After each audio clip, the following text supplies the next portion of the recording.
തിരുവനന്തപുരത്തിന്റെ ചരിത്രം പേറുന്ന VJT hall ഇന്ന് മഹാത്മാ അയ്യങ്കാളി ഹാളാണ്. എണ്ണിയാൽ തീരാത്ത ചരിത്ര സംഭവങ്ങൾക്ക് സാക്ഷിയാണ് ഇവിടം. 2019 പാളയത്തെ VJT ഹാൾ അയ്യങ്കാളി ഹാളായി മാറുന്നത്.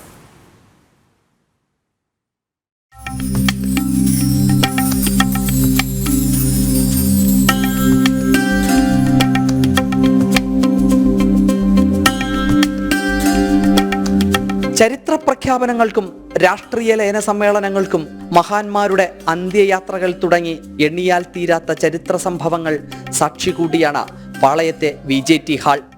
വിക്ടോറിയ രാജ്ഞിയുടെ കിരീടധാരണത്തിന്റെ സുവർണ ജൂബിലി ആഘോഷ സ്മരണയിലാണ് തിരുവനന്തപുരത്ത് ടൗൺ ഹാൾ നിർമ്മിച്ചത്.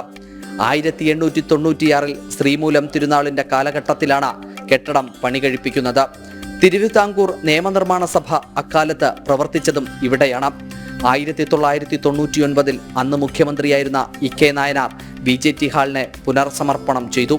തിരുവിതാംകൂർ നിയമനിർമ്മാണ സഭയിൽ അംഗമായിരുന്ന അയ്യങ്കാളിയുടെ പേര് VJT ഹാളിന് നൽകണമെന്ന 2027 ABVPയും MLA ആയിരുന്ന സമയത്ത് BJP നേതാവ് O രാജഗോപാലും ആവശ്യം മുന്നോട്ട് വച്ചിരുന്നു. 2019 സർക്കാർ VJT ഹാളിന് അയ്യങ്കാളി ഹാളെന്ന പേര് നൽകി. ഈ പഴയ VJT ഹാളിൽ എത്രയോ തവണ മഹാത്മാ അയ്യങ്കാളി ഈ പാവപ്പെട്ട ജനതയ്ക്ക് വേണ്ടി, പട്ടികജാതി പട്ടികവർഗക്കാരായ സാധാരണക്കാരായ ജനതയ്ക്ക് വേണ്ടിയും ഈ കേരളത്തിൻ്റെ ഇന്ന് കാണുന്ന പരിവർത്തനത്തിലേക്ക് വരുന്ന ആശയങ്ങളും പറഞ്ഞുകൊണ്ട് അദ്ദേഹം നടത്തിയിട്ടുള്ള ചരിത്രപ്രധാനമായ എത്രയോ പ്രസംഗങ്ങൾ മുഴങ്ങിയിട്ടുള്ള ഒരു ഹാളാണിത്. മറ്റ് പലരുടെയും പേരിൽ ഈ ഹാളിനെ സ്മാരകമാക്കാൻ പലരും പരിശ്രമിച്ചു. അതിനെയെല്ലാം മാറ്റിവെച്ചുകൊണ്ട് മഹാത്മാ അയ്യങ്കാളിയെ തന്നെ ഈ കാര്യത്തിൽ തിരഞ്ഞെടുത്തത് വളരെ അഭിനന്ദനാർഹമായ കാര്യമാണ്.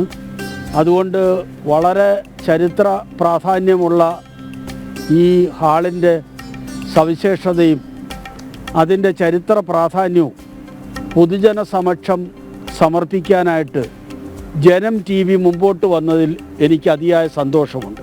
നൂറ്റാണ്ടുകൾ പിന്നിട്ടും ഇന്നും തലസ്ഥാന നഗരിയിൽ പ്രൗഢിയോടെ തലയുയർത്തി നിൽക്കുകയാണ് നവോത്ഥാന നായകന്റെ നാമത്തിൽ അയ്യങ്കാളി ഹാൾ. അഖിൽ പാലോട്ടുമഠം, ജനം, തിരുവനന്തപുരം.